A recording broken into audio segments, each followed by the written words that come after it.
Yeah, we've been rehearsing all afternoon, but as you can hear, every so often we get a bit of refurb noise, which means we either have to stop or go on to some of the louder passages. So we're informed that by 8 o'clock, if not by now, which is 5 o'clock, he'll have finished. I mean, the space, you probably can't see on camera, is slightly shabby chic still, and I think that's part of the charm of the place.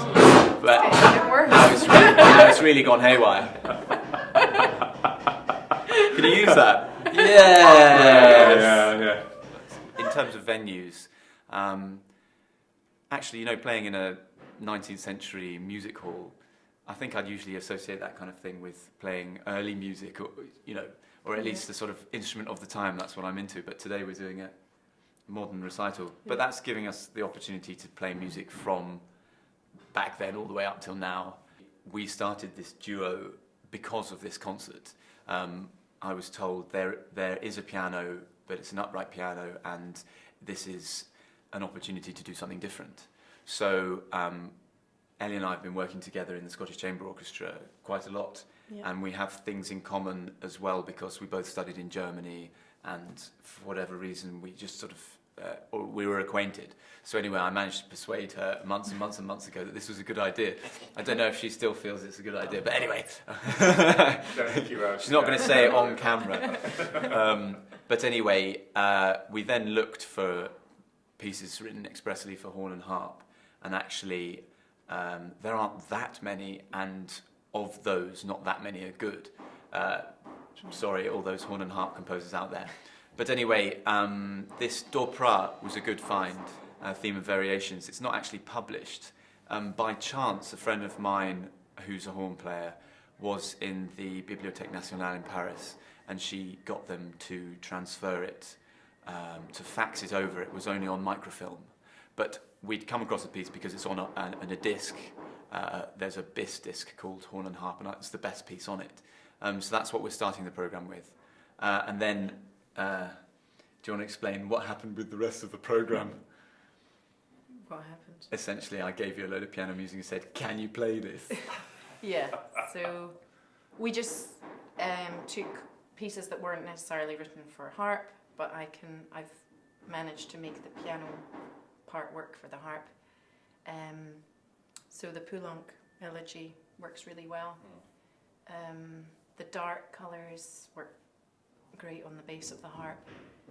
I don't think that Messiaen wanted people to play the single movement Appel interstellaire, but you know, unfortunately, he can't do anything about it now. And certainly, it was designed to evoke, you know,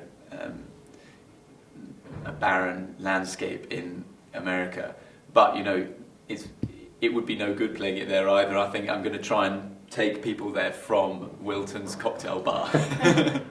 I think it's unusual to get the opportunity to do a horn and harp recital, but one of the things that's nice about bringing it to somewhere like Wilton's is it's not your usual classical music audience, and I think of all the instruments, probably horn is the most associated with classical music, and harps, one of the hardest, apart from traditional music, but I mean it's the modern harp in classical music is the hardest to get to move around.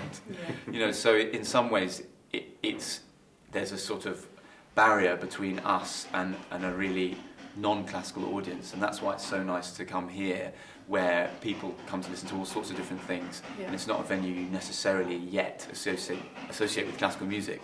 So I've always really enjoyed playing, especially in East London actually. It's got this sort of atmosphere where there's a wider mix coming to listen. I mean, I have done some stuff in the Glad Cafe in Glasgow where I was mic'd up and we played some Captain Beefheart.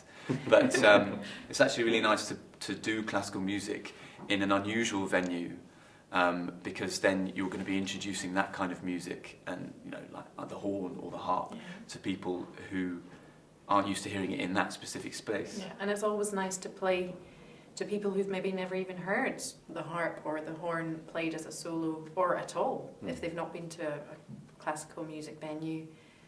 Maybe they're only used to pop music, rock music, and then it's great if they can experience firsthand in a different venue. I sort of feel a little bit like the main experiment that we were doing was putting horn with harp, rather than necessarily the repertoire being totally crazy like what the other BBT people have done. But I think that it's so rare to hear, and it's in some ways to be able to listen so closely to these two instruments which usually sit at the back of the orchestra should hopefully be quite nice. Yeah, absolutely. I mean, you might get obligato hammer, but hopefully by 8 o'clock we'll be all right.